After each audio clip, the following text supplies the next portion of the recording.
మధ్యప్రాచ్యంలో పరిస్థితులు మరింత ఉద్రిక్తంగా మారుతున్నాయి. Iran supreme leader Ali Khamenei మరణం నేపథ్యంలో ఇరాన్-ఇజ్రాయెల్ యుద్ధం తీవ్ర రూపం దాల్చింది.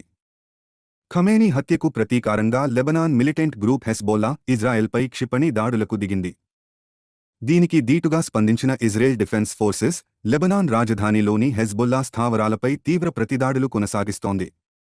ఇప్పటికే 200 మందికి పైగా ప్రాణాలు కోల్పోయినట్లు సమాచారం. పరిస్థితి అత్యంత ఉద్రిక్తంగా మారడంతో ప్రపంచ దేశాలు ఆందోళన వ్యక్తం చేస్తున్నాయి.